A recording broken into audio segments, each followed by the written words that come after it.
In the meantime, of course, we have a lot of other news to get to. The historic confirmation hearing for Supreme Court nominee Judge Ketanji Brown Jackson now underway, and the remarkable moments on day one as she makes history, the first black woman to be nominated to the nation's highest court.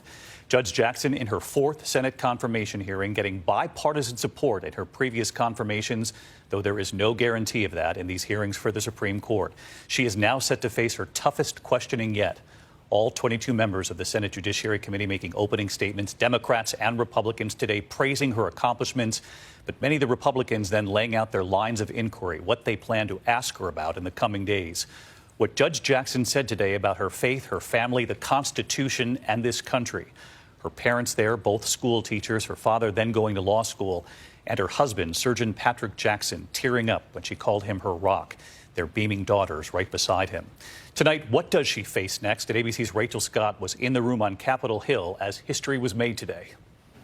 On the first day of her confirmation hearings, the weight of history plain to see on the face of Judge Ketanji Brown Jackson. Please raise your right hand. Do you affirm that the testimony you're about to give before the committee will be the truth, the whole truth, and nothing but the truth, so help you God? I do. Judge Jackson introducing herself to the country as the daughter of school teachers. To express both pride in their heritage and hope for the future, they gave me an African name, Ketanji Onyeka, which they were told means lovely one.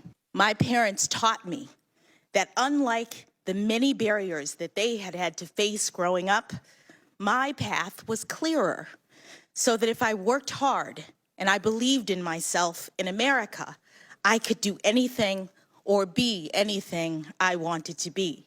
Her father, Johnny Brown, there behind her, as she described how he inspired her by becoming a lawyer himself. My very earliest memories are of watching my father study. He had his stack of law books on the kitchen table while I sat across from him with my stack of coloring books. Her husband, Dr. Patrick Jackson, a surgeon overwhelmed with emotion. I have no doubt that without him by my side from the very beginning of this incredible professional journey, none of this would have been possible. As her two daughters looked on, Jackson acknowledging the challenges of being a working mother.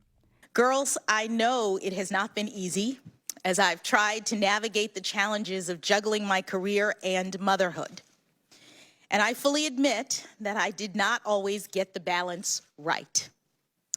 But I hope that you've seen that with hard work, determination, and love, it can be done. This is her fourth Senate confirmation hearing. She's been a judge for nearly a decade and said it's her duty to be independent. I know that my role as a judge is a limited one, that the Constitution empowers me only to decide cases and controversies that are properly presented. And I know that my judicial role is further constrained by careful adherence to precedent. And she closed with this.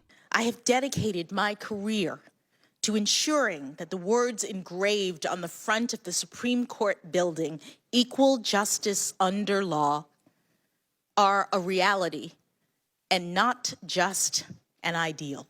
The chair of the Judiciary Committee ending today's hearing saying, now comes the hard part. In a way, it's the easiest day because 10 minutes is merely a throat-clearing warm-up for most senators on this committee. Starting tomorrow, there'll be some serious exchange and questions. Some laughter there, but some tough questions ahead. Rachel Scott with us live from the Capitol tonight. Rachel, Republicans today hinting often at their line of inquiry ahead, these questions they plan to ask her. Democrats today, many of them welcoming Judge Jackson back to the Senate Judiciary Committee. That was a not so subtle reminder that she's been there often before and has won Democrat and Republican support each time. But what's the reality tonight? Democrats have the votes they need, given nothing foreseen ahead here? Exactly, David. Democrats are hoping for bipartisan support, but they do not need it. Judge Jackson can be confirmed by a simple majority, just 51 votes, and tomorrow she will face a marathon round of questions from senators. Her record will be put in the spotlight.